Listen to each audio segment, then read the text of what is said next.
Bismillahirrahmanirrahim. Assalamualaikum warahmatullahi wabarakatuh. Salam semangat untuk semua mahasiswa. Pada pertemuan kali ini sudah masuk ke dalam pertemuan kedua, di mana hal ini membahas tentang materi yang pertama, yaitu dari pembelajaran pendidikan kewarganegaraan sekolah dasar. Bab pertama terkait tentang belajar dan pembelajaran. Hakikat belajar dan pembelajaran sangat penting dipelajari bagi mahasiswa calon guru sekolah dasar, dikarenakan ini merupakan ilmu dasar bagi setiap calon guru. Yang pertama terkait tentang pengertian dari belajar. Apa yang dimaksud dengan belajar?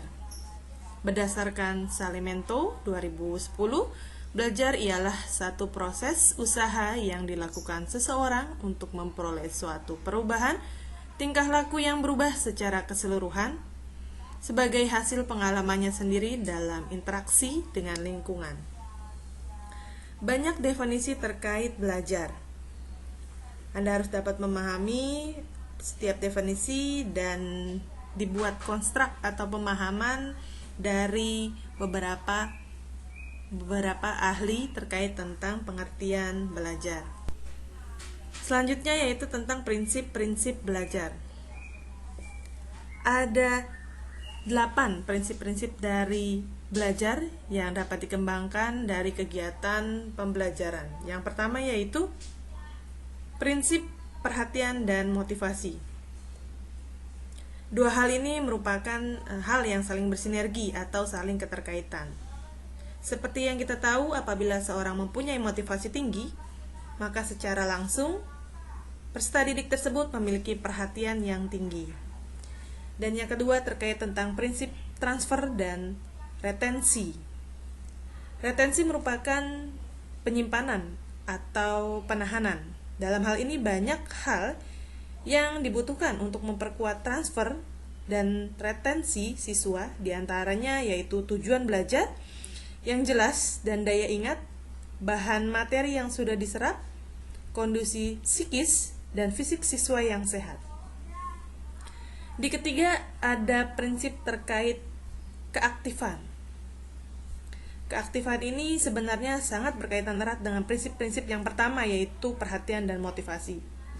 Apabila mempunyai motivasi yang tinggi, maka secara tidak langsung memiliki perhatian yang tinggi, dan bahkan prinsip kearifan di sini meliputi keaktifan siswa secara intelektual, emosional, serta psikis.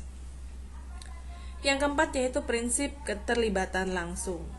Keterlibatan langsung merupakan bagian dari prinsip keaktifan, di mana ketika aktif pasti secara langsung memiliki keterlibatan terhadap pembelajaran. Yang kelima merupakan prinsip pengulangan.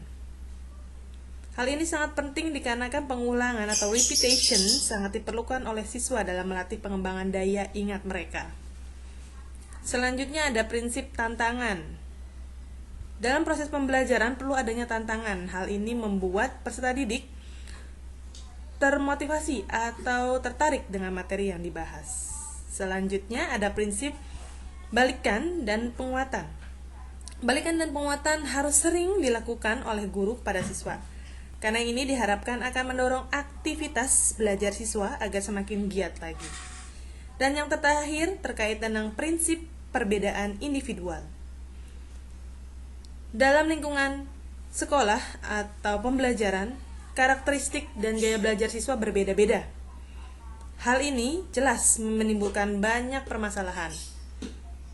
Tetapi harus dipahami sebagai guru bagaimana cara mentreatment siswa-siswa dengan perbedaan karakter dan gaya belajar tersebut. Selanjutnya terkait tentang pengertian pembelajaran. Pembelajaran berdasarkan Fadilah di tahun 2014, yaitu proses interaksi antar pendidik dengan peserta didik dan peserta didik dengan peserta didik dalam rangka memperoleh pengetahuan yang baru dikendaki dengan menggunakan berbagai media, metode, dan sumber belajar yang sesuai dengan kebutuhan. Dalam pembelajaran juga terdapat faktor dan tujuan dari pembelajaran. Secara garis besar, faktor dan tujuan pembelajaran yaitu tujuan akhir yang hendak dicapai oleh peserta didik sesuai dengan kompetensi yang diharapkan melalui bentuk nyata atau perilaku peserta didik dalam pembelajaran. Kita membahas terkait tentang faktor-faktor dalam pembelajaran. Setelah Anda memahami arti dari belajar, faktor dari belajar, serta pengertian dari pembelajaran, silakan kemukakan menurut pendapat Anda faktor-faktor dalam pembelajaran apa yang ada dalam peserta didik dalam proses pembelajaran. Silahkan jawaban Anda dikemukakan dalam komen YouTube di link komen. Hal ini dapat menunjukkan atau dinilai sebagai absensi kehadiran dan partisipasi Anda dalam pembelajaran. Demikian penjelasan dari saya. Jika ada yang kurang paham, silahkan pertanyaan diajukan ke dalam komen. Saya akhiri, tetap semangat. Assalamualaikum warahmatullahi wabarakatuh.